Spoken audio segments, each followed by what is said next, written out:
up? What up? What up? We're here with the one and only Upinder. That's how you pronounce your name? Yeah, Upinder Singh. Upinder. This man has a background that would impress any single mom out there. Quantum physics. He's now a founder of a AI industrial company. He's gonna explain a little bit more about that. Hey, brother, I appreciate you coming here, taking the time out of your day to break the internet with me. Thank you for having me. Awesome, brother. So yeah, let's start from the beginning. Before you were a founder, before you start working in Zippi AI, your company. Tell me a little bit about your background. How did you end up where you are right now? Yeah, so it's a little bit a long story, but I'll try to compress it up. So I'm engineer from the background and did a bachelor's in materials and metallurgy before, and then I did a master's in physics and specialization in quantum mechanics. Though, and during that period of time, I have a brief chance to work with the world largest mining company called Vedanta Resources, and where I work in the mining area, their production side, and along with a company called Mahindra and Mahindra, which is Asia largest automotive company, and I work along with the production line. So the idea for the Zippi AI is not just I will say uh, basically show up in the early stage of life. It's a compounding effect of the learnings that I get through this particular companies and through personal experience that I gain over the time. So that's why how I landed up in ZPI. Plus, happy to discuss in more detail. That's impressive. Um, so yeah, like just tell me a little bit more the background in sense of your study. You mentioned before you studied quantum mechanics. Yeah. What's up with that? What's quantum mechanics for somebody that? So it's a study of the particles at a quantum level. You understand how the particles behave in different environment and different frequency levels, and understand their wave formats. What are the impact factors look like at the quantum level, which is not visible to the human eyes, basically. So there are certain numbers after which the particles cannot be seen by the human being. But that kind of studies that we actually perform in the school side, where we actually studying the wave format of the particles at different environment, in a different zone, and understanding the nature of the world, um, like how the world works, I would say. How the world works? Yeah. Really in Yeah. the small. Yeah, it's everything is atom, right? Atoms, neutrons, protons. So if you go down to the particle level, you will understand that's where the quantum studies actually really impactful, and it's pretty interesting. We'll tell you how the world works, how the universe has been created, what is the purpose of products that been created, how the human beings is creating the good products, creating the new innovations, how they're using existing materials and converting into the different formats in order to be usable to the other human beings too. Damn, that's impressive, man. Well, try to it's a long topic, but try to compress it in a short. Yeah, well, no, I appreciate that. I appreciate that. Just out of curiosity, before I continue with the ones that I had previously prepared, but just quantum mechanics interests me a little bit in the sense more you per se philosophical that Uh-huh. maybe the real world is not what we really perceive. Huh?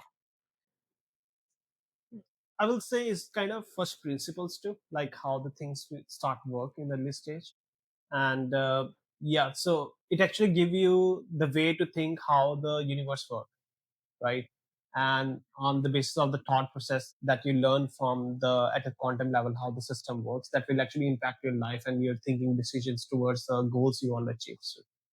So yeah, it might change a little bit perspective as well. First principles. I heard Elon Musk, like his framework, it's from first principles as well. Yeah. Breaking down the problems to the granular levels, I would say. Well, I'm sure that has served you pretty well in your entrepreneurship journey. Yeah. So you mentioned a little bit about your experience, but was there any specific turning point or anything that you realized, man, there's a need for CPAI? So I will say it's a driven through the personal experience. So what happened? I will say the one event which actually led to the complete development of CPAI is that, and me and my co-founder was in the US in the dog food manufacturing facility. And these manufacturing facilities have a huge packaging machine. They were producing a dog food bags, and in 1 hour they was producing around 4,000 dog food bags. And in front of us, one of this machine just stopped working. Some error code shows up there. And what happened that the senior technician is actually shouting at another junior technician. He said, bring the manual. The manual is basically the documentation through which they need to figure it out how to fix the issues. And the junior technician said, no, I do not want to. The senior said, why? He says, too big, right? So, and they ultimately ended up calling a service OEM, the service team. And when the service team arrived after the 4 hours, by the time the machine was down for the 4 hours, right? And surprising thing happened that the service team himself asked for the manuals of the machine, Oh, and then they need to figure it out where they have placed, and then they search it out. Then they bring the manual, which is around 10,000 pages, because it's a huge packaging machine equivalent to the size of the house history. And then he manually go through the documentation, point out, okay, this is the part of the machine have the issue. Then they fix it up. And that was a point that this is a problem need to be fixed. The knowledge is available, but is not easily extractable to perform the job and task to fix the issues on time. And one dog food bag is costing them $10. And in 1 hour, they lose 4,000. They were producing 4,000 dog food bags. You can quantify like $40,000 in just 1 hour. Their whole production line gets stopped. So that was a point that this is a sparking moment. Then we like this is a problem need to be addressed. And then we talked to around 500 to 600 maintenance and service engineers about the problem before even building a product, and to verify this is exactly the problem need to be solved. And all of them say yes, this is a problem happening. And along with that, the new discovery we find that majority of this experienced workforce to whom the companies are relying on, they are performing their job tasks very good and they know how to do it, they're retiring. And when they retired with the knowledge base. And there is no system in place where they can store and transfer their knowledge to the young Gen Zs who are entering the workforce. So that was a complete roadmap that we developed. And that's how we launched Zippi AI, where the people use a platform in order to do faster equipment troubleshooting and share a knowledge among the associate and the future generation which is coming in their native languages too. So that was a point, like I will say, the sparking movement, how this is giving get started. yeah, you have the bulb. Yeah, it's sparking. Yeah. I mean, that's interesting because definitely that's a big problem that I noticed even in my sales career, that a lot of people rely on expertise, and you cannot share that expertise without hours and hours of actually putting the work in, right? Exactly. Yeah. It's not just a problem on the manufacturing side. I talk to major financial companies too. It's everyone facing a problem where the experienced workforce retired. There's no system in place where they can transfer the knowledge to young Gen Zs. So I will say, is a generational thing which is happening for a long time. But now with the invent of generative AI, this can be solvable. And traditional way of solving this problem is not very, very effective, but now it can be solved using the AI engines. Man, bro, you just broke my mind. Yeah. That's really interesting, and I think there's definitely a need for that, as you mentioned, in every single industry. But let's break it down a little bit for people that maybe are not that technical. Shout out to my 20 viewers. But yeah, in a few sentences, for someone that has never heard about CPAI, what does CPAI do? So Zippi AI built a troubleshooting and knowledge engine to help and assist engineers and the product users to equipment troubleshooting and knowledge sharing. So I will say this is a one-liner. And so, for example, in other layman language, if I explain, if something's breakdowns or some issues happen in the product, maybe it's kitchen appliances or maybe industrial equipment or maybe a medical device or like washing machine. Instead of waiting for someone to address the issues, you're gonna have your own AI assistant with these equipment, where you can simply talk to the AI assistant of that, and that will give you troubleshooting steps how to fix it. And so that's a breakdowns of that. But happy to address more. Yeah. Absolutely. Well, I appreciate that.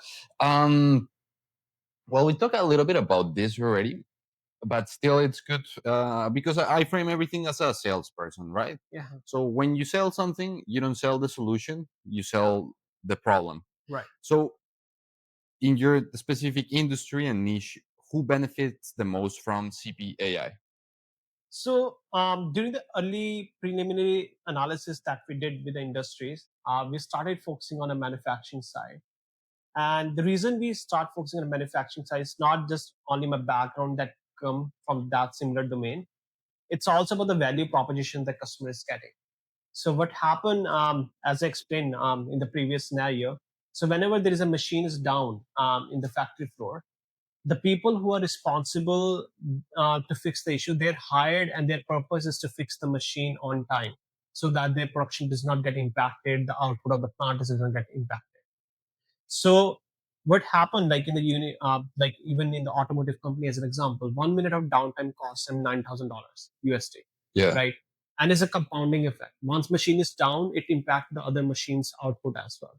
So the downtime is the biggest value propositions. I will say the reason why the manufacturing is the most valuable, because a buyer in this particular market. And along with that, the second challenge is knowledge drain, which is happening. So the new generation didn't want to go and work for the manufacturing environments. They all want to go for the official jobs. So for challenge for them is to attract the young talent, and along with helping them to get onboarding them fast enough so that they can perform job effectively. Otherwise, the churn rate of the new employees is pretty high, Yeah. right? So these are the challenges that ZPS where the value proposition come across with them, and you can quantify the value in terms of dollars as well. Like on an average cost of $50 billion just in a downtime per year to consumer good and facilities, consumer packaging goods manufacturing industries. And for the onboarding an employer, there is another quantifier depending on the size of the industry, how they're losing it. If someone you train for 6 months and on the 8 months he retired or leave the like left the company, Yeah. so it's of no use. You wasted your time and you need to look for another individual to fill that particular job gap. So these are challenges the where Zipay is actually built to address these particular challenges. Nice. That's a big problem. That's a Yeah. big problem, which means that there's a lot of money involved. Lot of money, yeah. So value proposition become increased in case of enterprises clients, yes. So manufacturing is an area where their job is to make sure the production is high, and because they can only remain profitable. Plus, they have to compete with the countries like China, other countries where they produce cheap goods too. Yeah. So these are other factors, geopolitical side as well, that actually do the influences of the value propositions there. And everybody here wants to be a podcaster. Everybody wants to be an influencer, and you're competing with China. That Yeah. everybody's an engineer. Everybody's an engineer. Yeah. And I have a great respect for the China too. Like people are having a high intellect there, so we work a lot with them as well. That's awesome. That's awesome. I think they're gonna be taking over United States in the next few years. I cannot comment on that, but let's. We'll see. Hopefully, everything turns out fine for us. So you also mentioned when we met in a networking event. You mentioned you guys secured funding, which is quite hard for a lot of founders out there. So congrats on that. And what do you think made CPAI stand out to these investors? So there are a couple of things like it's depend upon investors to investors, but majority of the common things the investors love to see is a team. Team is the number one criteria where the teams is actually having experience in technical side. They have a PhDs, they're masters, and they are experienced in AI. The second comment is a founder-led sales because at early stage, it's responsibility of the founders to tell the customers, potential customers, that this is a solution you're able to sell by yourself before hiring someone to do that. And as a founder, we have to do over the lifetime. I will say it's not just 1 or 2 years, but you have to fill the gaps later on in the stage of the life. And there are other criteria for the investors, like third one, show them a product that we build and show them that let them play with the product as well. So these are the criterias I will say investors always look for in the early stage investment. Plus, they always look for the founder's background and the problem they're solving and their focus and dedications towards solving these particular problems as well. So, so investors, I will say, like for any early stage company, just focus on building a great product and stay close to the customers, and it will automatically compound effect. Investor will come automatically. So you just need to talk to people. And Yeah. people refer to another people, and that's how we landed our investors too. That makes sense. Well, if you have a great product and the market, Yeah. people are willing to put the money. Exactly. get the money out of that. And just out of curiosity, like, how do you approach investor? You like, it's not like you can Google investors on, or can you? How do you do that? So I will say it's most majority of them is we get connected to is through our mentors, advisors, and some program like we are also part of Alchemist too, run by Stanford University professor Ravi Bilani. He's very close mentors to me. So if you need to connect with someone, he is the individual who can we can reach out to as a mentor that we want to connect with this individual, which is right fit for our company. We love to talk with them. So such investors, when we talk to them, they see yes, it's a great fit. Plus, they actually also refer to other investors once they see there's a great value in the company. So that's how the effect and you start reaching out to the investors as well. So it's better like having a good circle of the mentors on the top and advisors with whom you're meeting regularly and getting advice from. They become your network. They will expand their networks too. And that's how you get connected to more and more people and investors emerge out of it as well. Wow. Yeah, I guess it's just network effect. Network effect. Yeah. And if you are that guy, people are gonna come to you. Yes. Well, that makes sense. Just so other founders can also get inspired or have a better idea on what to do when approaching investors.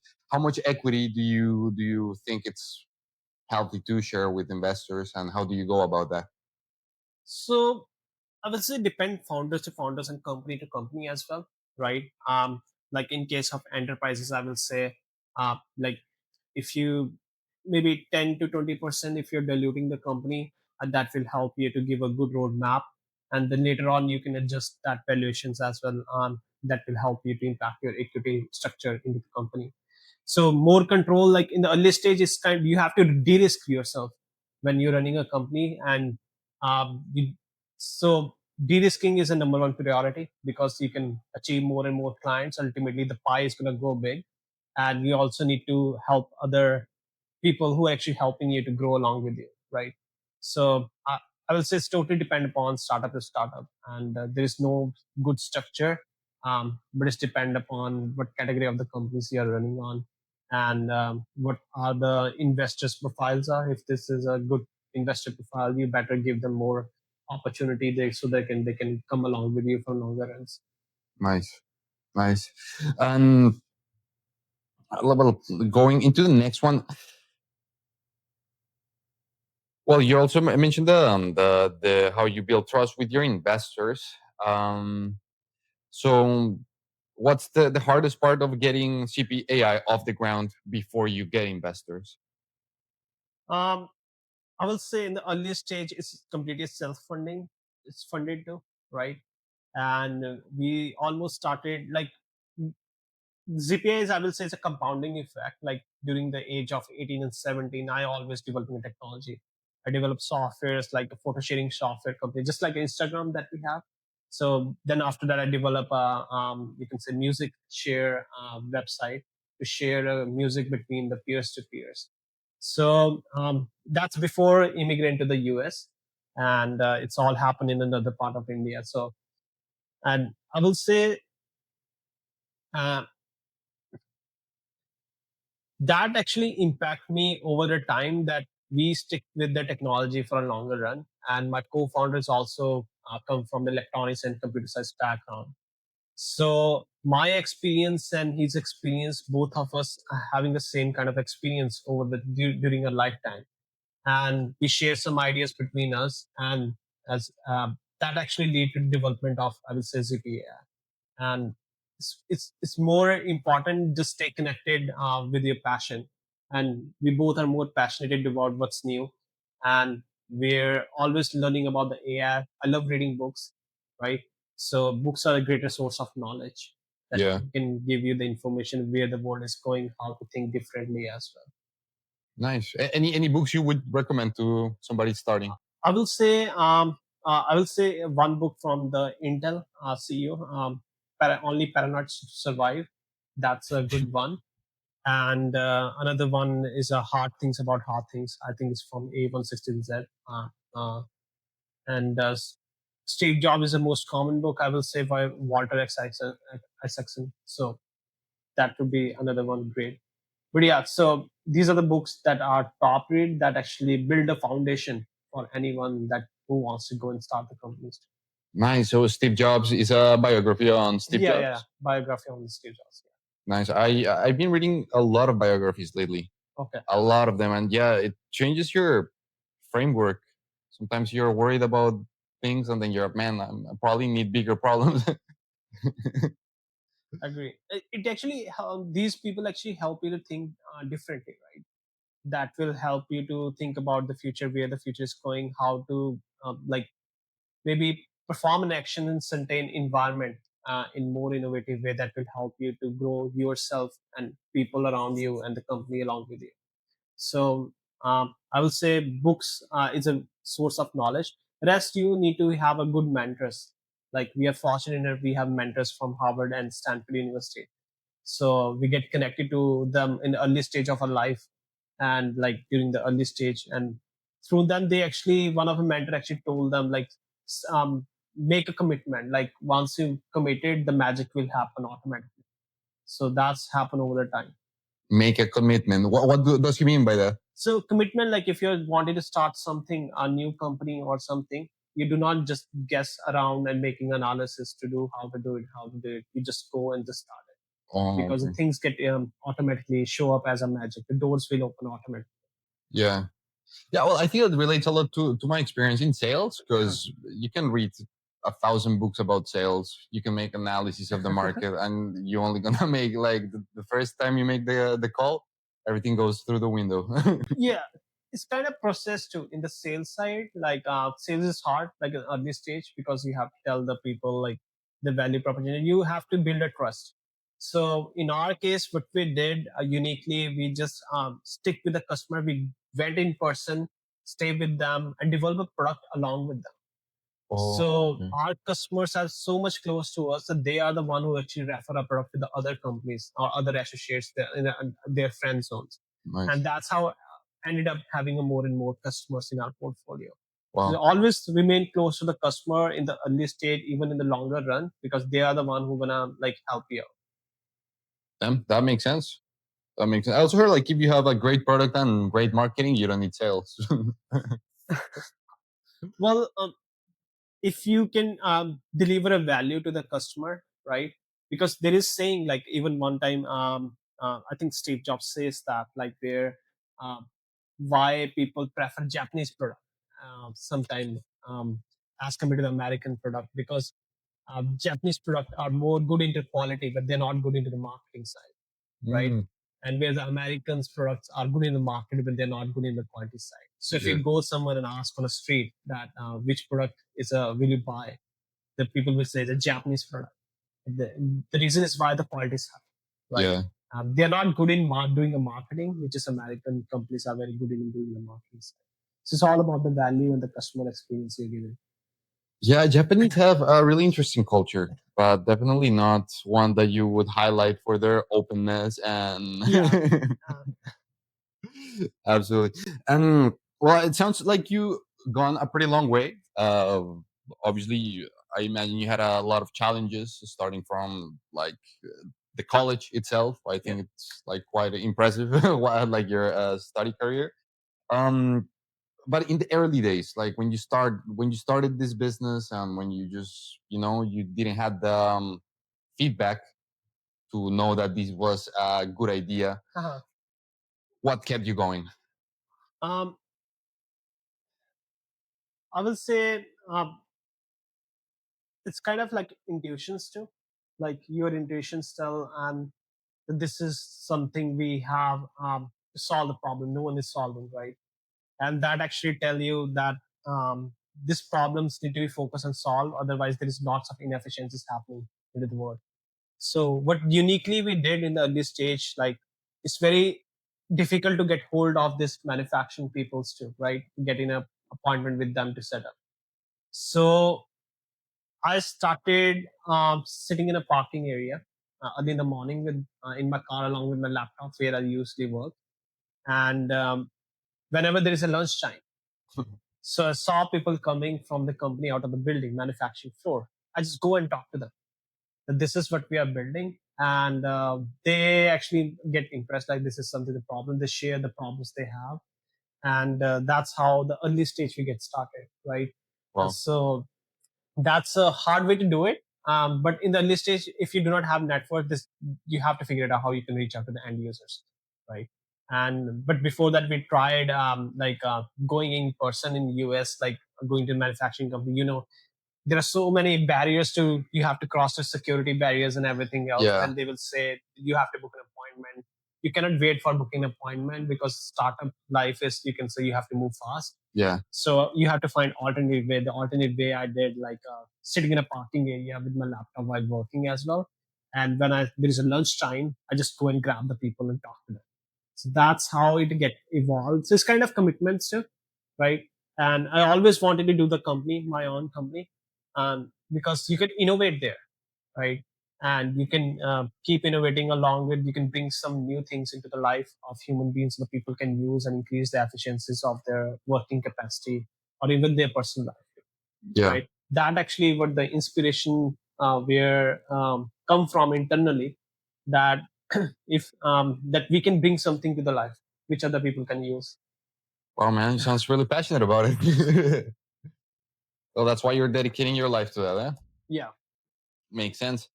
Um, Now that you guys have momentum, you secured funding, you have the cash in the bank. What are your plans for the next 12 to 18 months to grow? Like for us is to serve as many customers as we can, right, with the cash, and get the right individual into the company that can help us achieve that dream. And that's what we're going to use financing and grow our teams in order to serve the customers. Ultimately is serving the people, right? That's what companies are all about, serving and improving the life of the companies you're working with. Damn. And who would you say is the right person? What are you looking for in a potential partner? In what sense, like in a Well, that's what I mean. Like, do you need maybe help with the go-to-market strategy, maybe in the product side of things? When you mean you're looking for the right person, who's the right person that you're looking for? So it's depend upon the scenarios too. Like for the marketing side, the marketing team have different requirements, and for the sales side, sales have a different requirement. But we totally focusing on a technology side as well, where the quality of the products and the AI intelligence inside the product is going to keep improving, because AI market is growing super fast. We have to customize a solution for each and every customer. Sometimes customers ask for the customizations too, so you need to have individuals to deliver that kind of functionalities to the customers. And such kind of individuals on the software side, tech side is where we actively look for, where the individual have a talent in AI, machine learning models, and maybe have a physics background like me, right? It's all mathematics. So yeah, Yeah. so that's the area we focus on. Like, love to have a people to get connected to who have experience in AI, ML, or open for opportunities in this domain. Wow, wow. And now talking about like marketing and sales and go to market, like what are your how are you approaching that these days? Um, in the early stage, usually the founder that stays, like focusing on reaching out to people as a founder, talking to the customers, because it's our responsibility as a founders to stay connected with the clients and the customers too, right? Then later on, once we reach certain threshold, then we want to expand some portfolio of the more customers. Then we're gonna hire the individual that can do. On the marketing side, we have a couple of people that we actually work with. So we have two ways of doing market. One is a public market, one is a focused internally enterprise marketing that we need to do. So we create some education materials for the companies who are using our products to use it, and some marketing materials to tell them value propositions for the product. So these are the areas that we focus on this domain. Nice. And how do you approach the customers, the potential customers? Um, there are multiple ways. We have lead generation team as well, right? And some customers reach out to us after reading about us, or someone referred at early stage, usually through the reference phase. But there are other tools like LinkedIn, go email campaigns, and even you can just do the cold calls, which we did it internal previously before even starting Zippi AI to see the problems, identify the challenges. So these are the criteria, like just like every company needs to do, every startup needs to do, and we have to follow that patterns too. Nice, nice. And how do you do with the cold calling? It's you or somebody else? Initially, I do it Yeah, like personally because it's my responsibility to do it, right? So yeah, I handling the sales side and marketing side as well. My co-founders mostly focus on the technical side. So I reach out to people in the list stage. It's been a like almost a year when we started doing the cold calling in the list stage, getting the people. It's very hard. Like people sometimes get busy and do not pick their phone call because some they do not know the numbers, right? yeah. But yeah, it's a part of the life, I will say. But this is a strategy maybe in the future we're going to follow as well, because you do not know whom you can help while reaching out to someone, right? Absolutely. Ultimately, goal is to help them because if they do not know about you, they cannot even see what you are building and how it can be helpful for them. So reaching out to more people from different parameters, different patterns is always helpful. Yeah, I would say like cold calling would be really good for that type of business. I mean, also email. There's different campaigns, different methods, but just talking to a person these days, especially with the tariffs, with Hmm. all these stress that people are dealing with, it's easy just to come up and say, "Hey, you wanna reduce inefficiencies?" and show them exactly how they can do it. I'm sure. So, like majority of the time, we are talking to CIOs, CEOs of the companies. So it's majority a top-down approach. Sometimes a bottom-up approach as well. Some innovative employee sees a product on the web or read our blogs as well. They reach out to and share with their team members. We do the demos with them.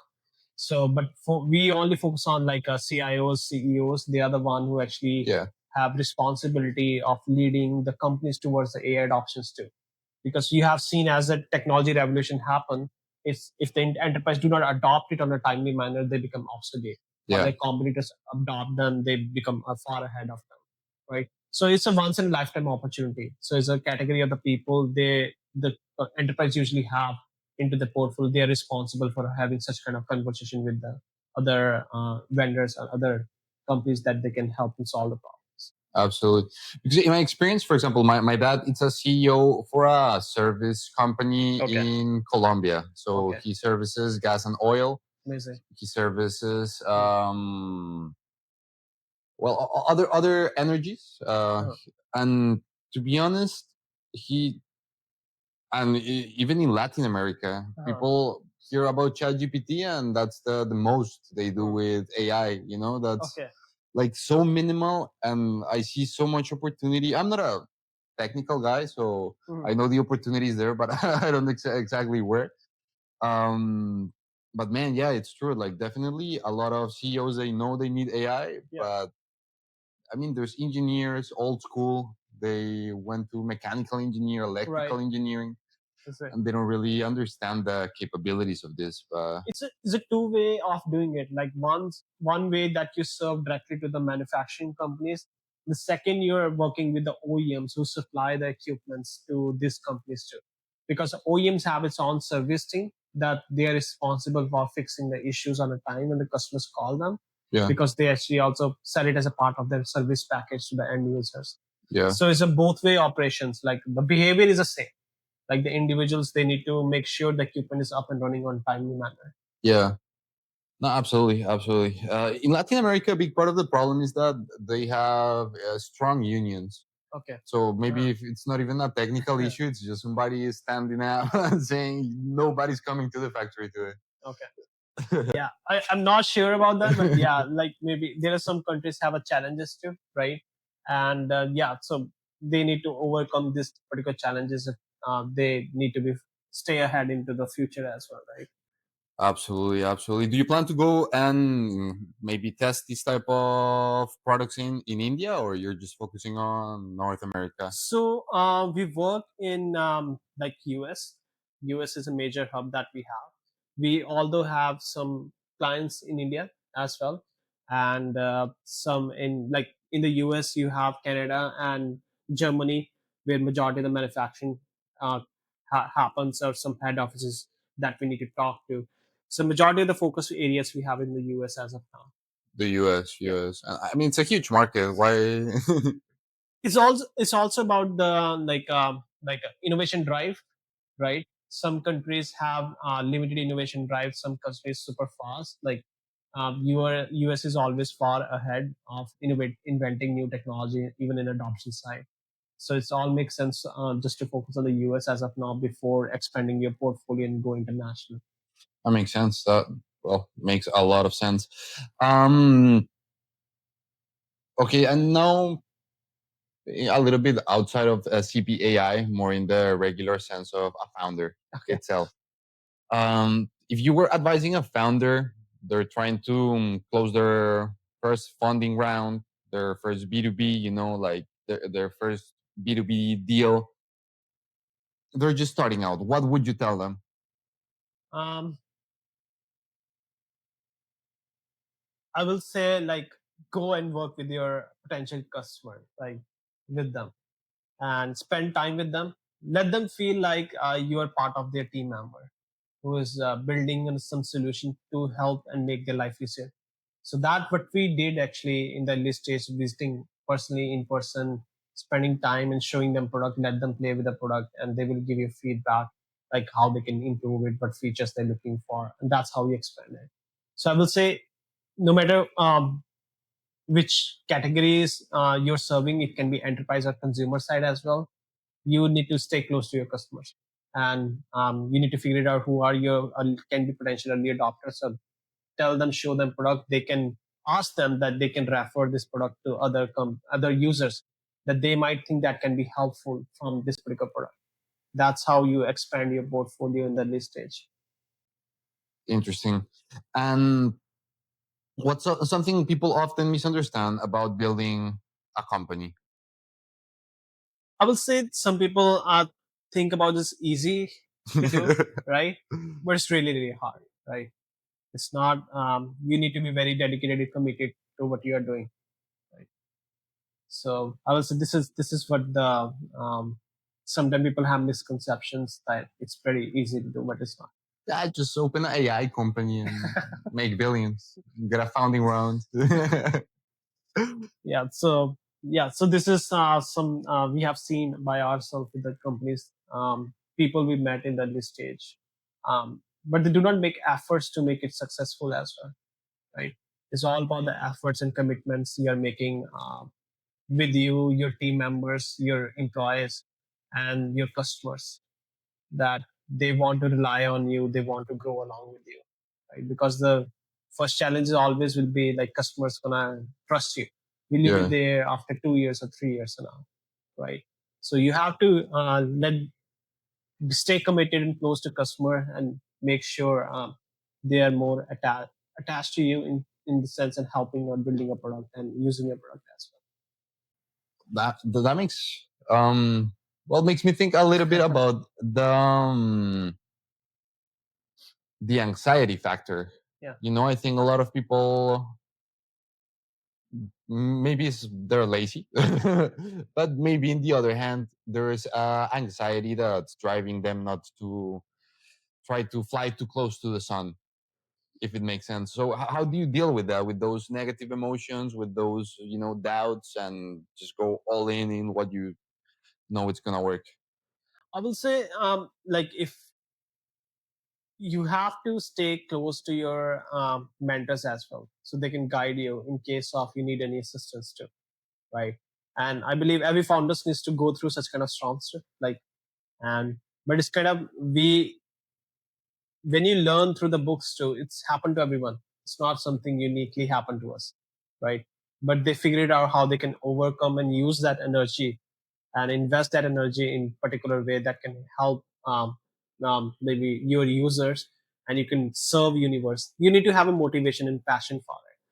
If you do not have a passion, I will say, if your money is your only motive, you will not go for a longer run. Yeah, that was actually my next question. Yeah.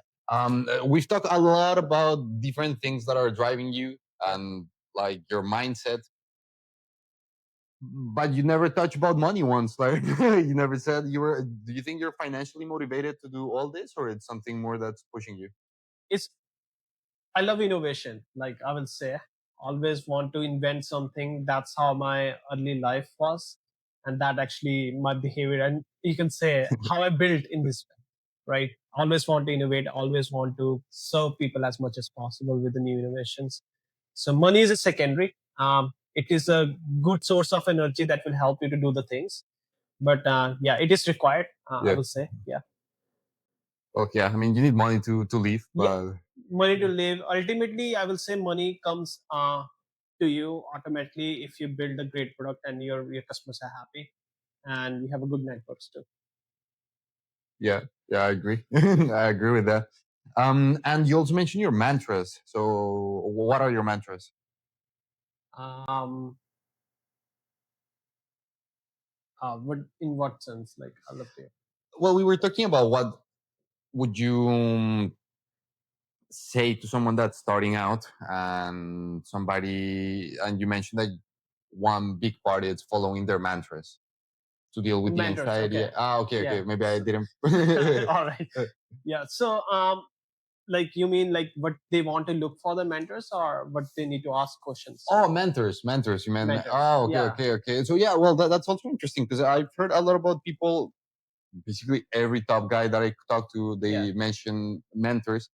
I don't have a mentor, so I would be curious on how do you find your mentors?